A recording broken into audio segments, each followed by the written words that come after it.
This video about Whose Line has been brought to you by the letter H. Capital H!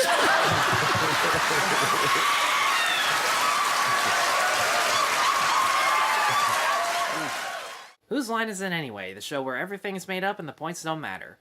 That's right, the points are just like an ad on a YouTube video. As I'm making this video, Whose Line has ran for 14 seasons and has grown an incredibly loyal and thankfully peaceful fanbase.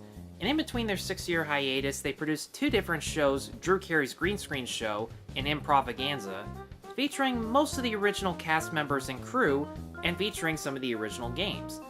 But neither of those shows, as funny as they were, really caught on as much as Whose Line did. So I looked at some of the new games that these 2 shows featured to see what felt different.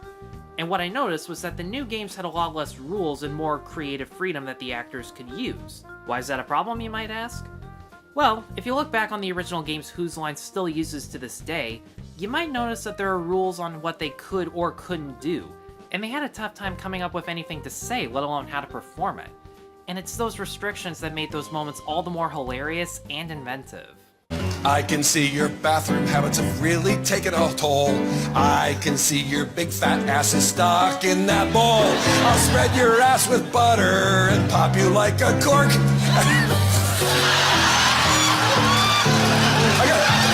Two-line vocabulary is a great example of this. The game has 2 characters who can only say 2 lines, while Colin is the one moving the story along. And because of the established rules, each scene revolves around a short-tempered leader stuck with 2 idiots who can't follow orders. We gotta have a plan! We gotta have a big plan! What do I look like? Did you hear that? Yeah, I did hear that! What do I look like? Shut up! Alright, I'll tell you what you look like. A big stick with a big nose.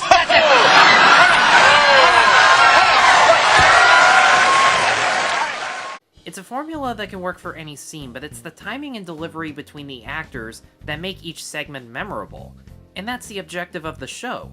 Take a plain scene and make it funny with nothing. It's probably why Scenes from a Hat has always been their favorite game. You have to follow the scene, but you can make anything you can out of it. It's things you can say to your dog, but not your girlfriend.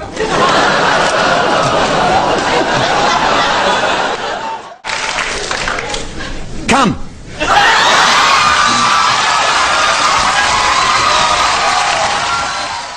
Musical games, if anything, rely on formulas the most, and that may be the reason fans love them and cast members hate them the most.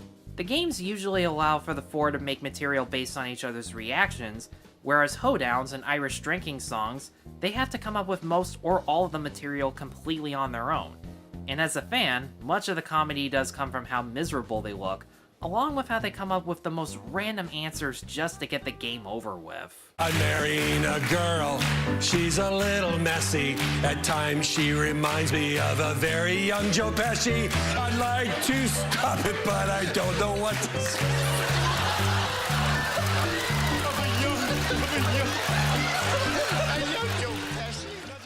Games on Improv-a-Ganza and Green Screen Show had a different approach, where scenes didn't revolve around a story formula, but based on a location or a random sentence provided by the audience, and the actors have to make the story up entirely. Whose Line scenes were predetermined without the actors' knowledge, and the focus was on creating characters.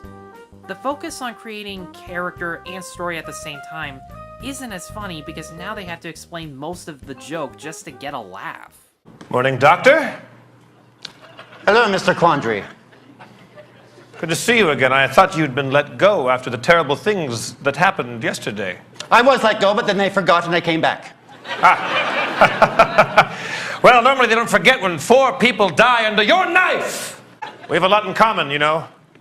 I'm having sex with your wife. Gandhi and Joe Pesci in an... Is everything you say a premise? Yes!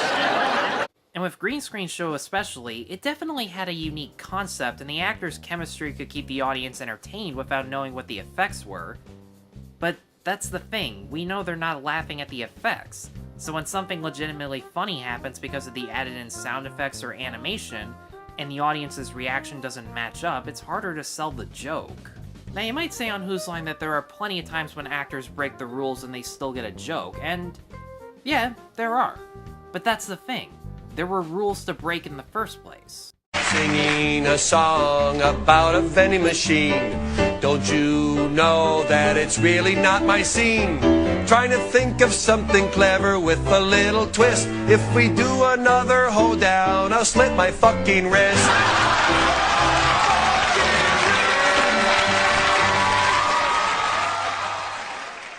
If someone deviated from the routine to do whatever they wanted, there's still an element of suffering to it because either they can't come up with anything funny, or someone else already stole their bit.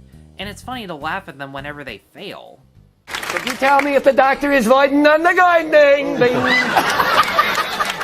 You're new here, aren't you? Haven't you heard of the voiding on the fwing?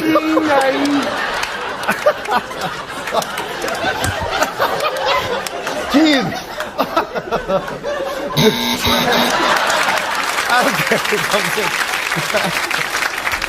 Now we're going to change the name of the game to, hey, let's all make idiots out of ourselves.